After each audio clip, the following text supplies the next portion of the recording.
The premiere of Watson on CBS brings an unexpected and somewhat bizarre twist to the classic Sherlock Holmes universe. Set in Pittsburgh, the show introduces Dr. John Watson, that is played by Morris Chestnut, who resumes his medical career as the head of a clinic dedicated to treating rare disorders. This new chapter comes after the tragic death of his close friend and partner, Sherlock Holmes, at the hands of the notorious Moriarty.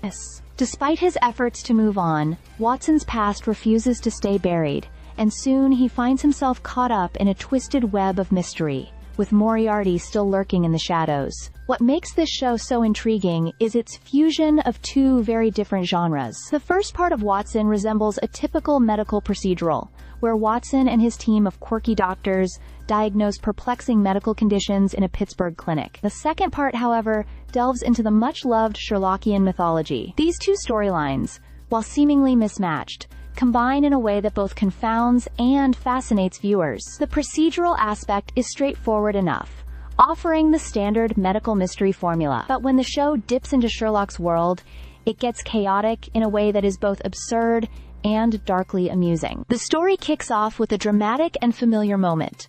Watson follows Sherlock and Moriarty into the water at Reichenbach Falls, a scene that fans of the original stories will recognize. However, only Watson survives, emerging from the ordeal with a traumatic brain injury. Returning to his hometown of Pittsburgh, he uses the money Sherlock left him to open a medical clinic, specializing in diagnostic mysteries. Alongside him is Shinwell Johnson, that is played by Richie Coster, a former associate of Sherlock's who now works as an administrator at the clinic. Watson also receives cases from his ex-wife, Dr. Mary Morstan, that is Rochelle Aites, who is now the chief at a local hospital. These familiar dynamics set the stage for a story that feels both fresh and formulaic. While the medical aspect of the show is fine, it often feels secondary to the much more intriguing and ridiculous developments involving Sherlock's legacy. The introduction of Moriarty, played by Randall Park, is especially eye-catching. Park's portrayal of the classic villain is a departure from the usual sinister depictions,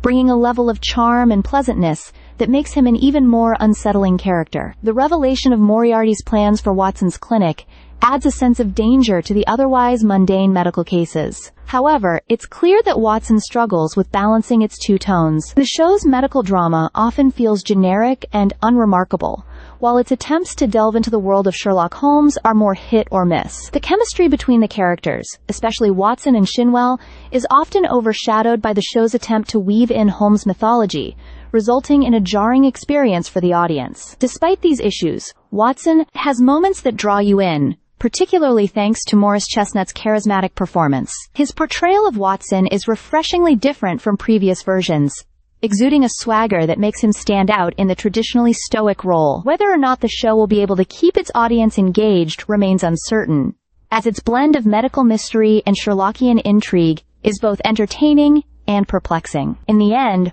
Watson is a bold and odd experiment that may not always succeed, but its unique combination of genres and chaotic storytelling makes it one of the most unpredictable shows of 2025. If you're in the mood for something unconventional and can embrace its silliness, Watson might just be the show for you. Stay subscribed for more videos.